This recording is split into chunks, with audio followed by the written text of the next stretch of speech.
a very interesting presentation from Matt from BlackRock. And BlackRock is built a business largely on passive strategies and phenomenal business. The vast majority of the capital markets today, the public capital markets, the investors are passive.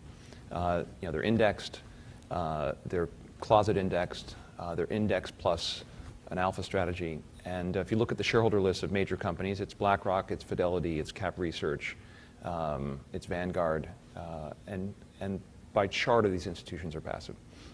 If you think about capitalism, 100 years ago, it was very different, right? You had Carnegie, you had J.P. Morgan, you had players who'd buy big stakes in businesses. They were control shareholders. There was an owner on the board of directors. So capitalism over time has democratized, which I think is great for accessibility to the average man in terms of investing in the market. But you get rid of owners controlling companies, and I think what activists do is they represent other shareholders. If you think back to my friend Mr. Ackman in the 80s, he operated very differently.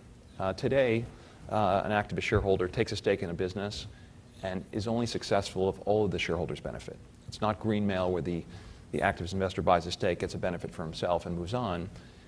If you take a stake in Canadian Pacific Railroad and other people follow you in and they vote in your directors and a new CEO comes in and the stock does well, the shareholders benefit collectively. So I think it's a very valuable feature for the market. If the shareholders don't support the activists, it never gets done. And we're not a control investor. We're a lead investor. We're leading the charge on behalf of other shareholders. Actually, you're allowing me to segue perfectly into the next question. So when an activist, or specifically you, invest on the long side, tell us about that first call to the C-suite, because usually it means there's some change you're looking to do, whether it's board seats or strategy. And so, what's that call like when you make it? Well, first, it's rare that we look for board seats. I'm on 3 boards today, but we've made 26 activist investments, I'll call it, and we've been on 4 or 5 boards over. So it's a minority of the time. I think it's when I call, we get a very open reception, and we're dealing with very sophisticated CEOs and companies. And the vast majority of the time, we're in favor of, we like the business. We think it's undervalued. That's not a bad thing to hear as a CEO of a company. And we have some ideas on how the business could be made more valuable. It's rare that the idea is replace the CEO. That's not a call the CEO likes to receive. Right. But they know that there's change in the air when you're making a call. Sure, but look at Fortune Brands, right? We took a stake in the business in October of 2010.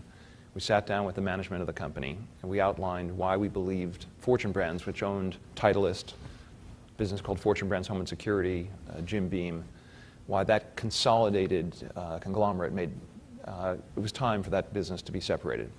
And we walked through the strategic logic, what's going on in the spirits industry, why there are opportunities if you could have a standalone home products business, and why it was probably time to sell Titleist. And that was a private, quiet meeting. We walked through an 85-page presentation. We asked management how long they would need to kind of think about what we had to say. They said, give us 5-6 weeks. 5 weeks later, they announced that they would be selling Titleist, spinning off the home products business. That stock was $40 the day before we started buying it. The pieces today are worth $96 a share, and it's 2.5 years later. I've got very appreciative phone calls from the managements of the respective subsidiaries. I think they love running their own businesses. The CEO of the spirits company, when the housing market was not in a good place, you could be doing a fabulous job selling Jim Beam, but still your stock options aren't worth very much. So I think it's a positive development for the shareholders. I think it's very good for the management of the company. So are you intimating that when you make that call, they like that you're on board?